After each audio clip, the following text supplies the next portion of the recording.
That's fucking sick. I got the tripod now. Hold that bitch. Look at this though. Mad disrespectful.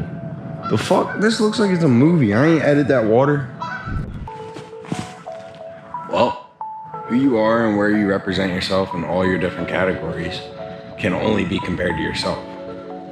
Think about it. How smart you are, how creative you are, how intelligent you are, your common sense, your social capabilities.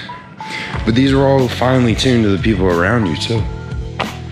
That's why there's such incremental difference between every single person and every single person's capability. It's ironic because everybody wants to be so different when they already are so different from everybody else. You don't even have to try to be different.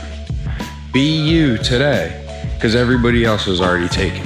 It's great, isn't it? You're not taken, you're here. You took you.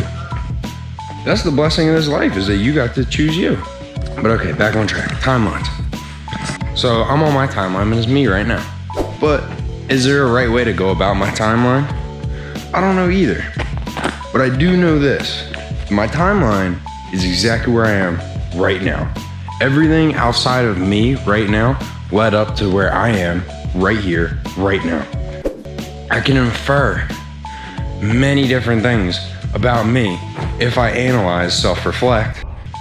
Self-awareness will never go away.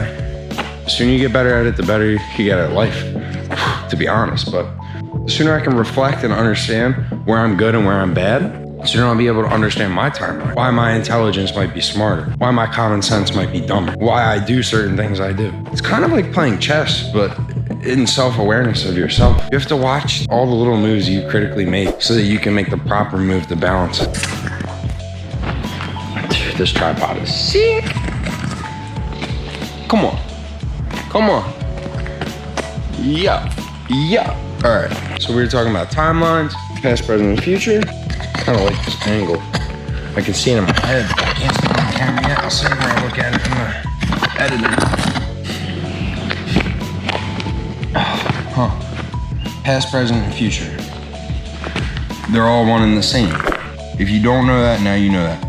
Past, present, and future are the same thing. There is no difference. It all happens right now. Because when you were in the past, it happened right now. When you're in the future, it happened right now. So that tells you that the past is the present, the future is the present. They're inside the present. That is where the presence power is going inside of the present. Meditation, that's why it's so profound. It brings you deeper into the moment. Some of the best points of your life, more than likely, I'd bet fucking money on that you were so deep into the present, you might have even forgot you were alive, but you were so deep and so happy and content with where you were, what you were doing, it didn't even matter. It did not matter.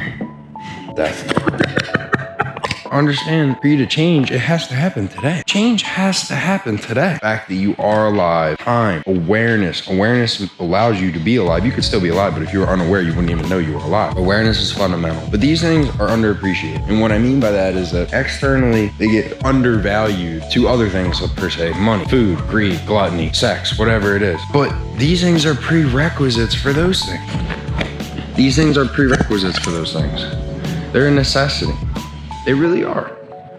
You can't be fucking if you're not aware you fucking, right? Not on the same timeline with damn near anybody. No matter what you do, what category of life you analyze, it is impossible because all the other individual timelines, like I said, your intelligence, your maturity, all these things are in their own individual timeline. So even if you thought you were on a similar timeline with someone else, there's other things about them that are still in their own place, uniquely individual to them. I love that terminology, uniquely individual, because that is what we all are. We are uniquely individual to each other. All facets are the same facet. It's a game. Life is a game at the bare minimum. Yes, it's very serious because you're here having a sensual experience, but it's still a game.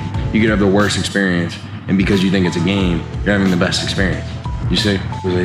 Thought. When you take your mind less so serious, because it's so hard for the mind to not take anything serious, because the mind, its survival is you. So anything it can cling to you, it will. The mind's life and death is very real to itself. Its self-dying is itself dying. The death of the mind is beyond scary to the mind because it doesn't know anything outside of the experience of itself. You are outside of the experience of itself. That's why we can have such a torrentious time. Be okay. Like have still a piece to us. Just a piece of peace. Maybe one that you don't realize you had for 20 years or 40 years. Or maybe you knew you were born with that peace right away. But outside of the egoic mind, there is peace there. It's always beautifully resting, waiting for you to notice it, acknowledge it, embrace it, and live inside of that peace. Thank you guys. I really hope you had a beautiful day. Right now is just getting my feet moving. Guys, I'm so excited. Sky's the limit. Sky's the limit, guys. High five.